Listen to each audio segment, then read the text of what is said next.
I finally got around to finishing the One Piece arc within Punk Hazard, and it was absolutely fantastic. This arc added so much depth to one of my favorite members of the Worst Generation within Law, and we're also introduced to two hilarious Wano samurai, and we finally see what Smoker and Tashigi have been up to.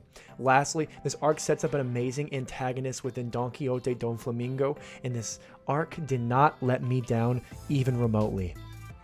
Starting off in this arc, we see the Straw Hats intercept a distress call from Punk Hazard, and in Straw Hat fashion, they head there accordingly.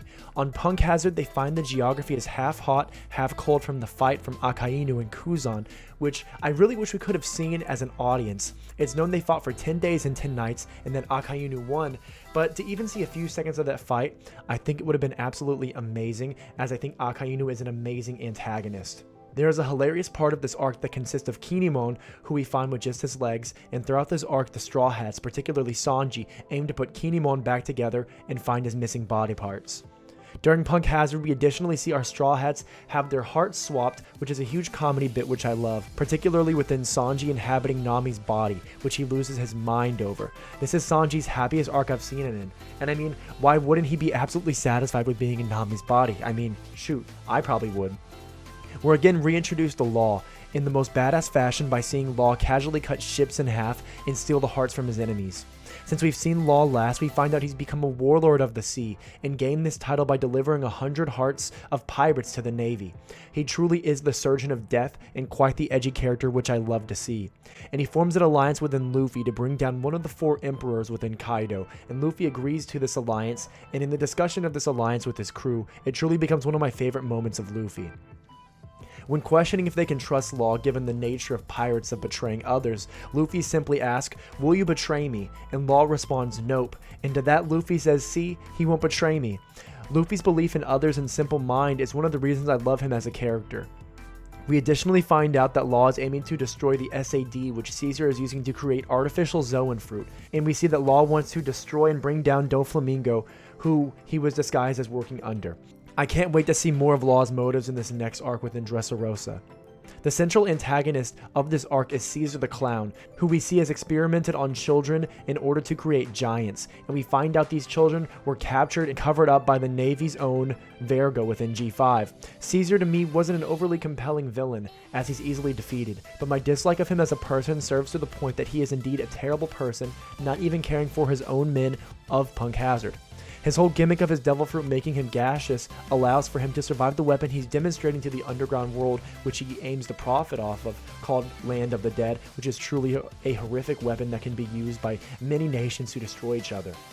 Within Vergo, I did find him a compelling villain, a pirate at heart under the Doflamingo Pirates, who was posing as a member of the Navy for multiple years, served to show how dedicated he was to his mission from Doflamingo. I found him to be a character I detest, despite his funny moments of having things attached to his face. We are once again reunited with Smoker and Tashigi, and to my surprise they form a brief alliance while on Punk Hazard with Luffy and Law in order to defeat Vergo and Caesar. Tashigi to me had a lot of growth this arc, and truly showed why she is the captain within her fight within Monet, and her utmost confidence she displays to Zoro despite needing his help. My favorite part for Smoker this arc was within his fight with Vergo, in which he refuses to back down and entirely aims to destroy Vergo due to his betrayal of the Navy.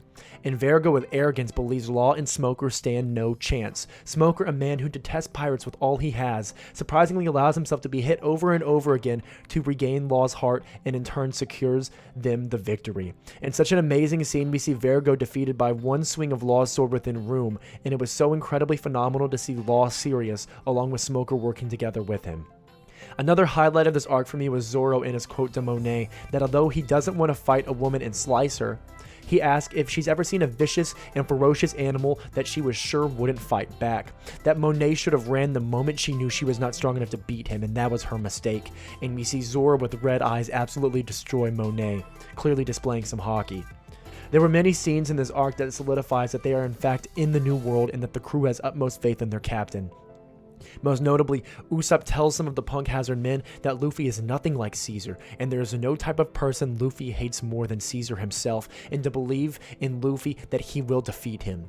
Luffy's fight with Caesar, although short and one-sided, was rewarding to see such an unlikable character as Caesar completely defeated. The arc ends with an amazing episode of all of them celebrating together. G5, the Punk Hazard men, the Straw Hats, and the kids fully rescued. We see the reunion of Kinemon and Momonosuke finally out of his dragon form, and we can tell they've been through so much. One of the notable parts of the end of this arc was seeing Dolphy flying through the sky looking like a god-tier villain towards Punk Hazard. I am so excited for Dressrosa to see Dolphy as the main antagonist. This arc ends with the start of Dressrosa, in fact, within the Straw Hats and Law, along with Kinemon and Momonosuke, taking Caesar as a hostage to Dressrosa, while Smoker and Tashigi take the kids back so they can finally be reunited with their parents, which is heart-touching. This arc was a huge surprise with how amazing it was and how much setup it had for the next arc, and I am so excited for Dressrosa. I wasn't a giant fan of Fishman Island, which is why I didn't do a review on it, but I am so glad to have just binged this arc.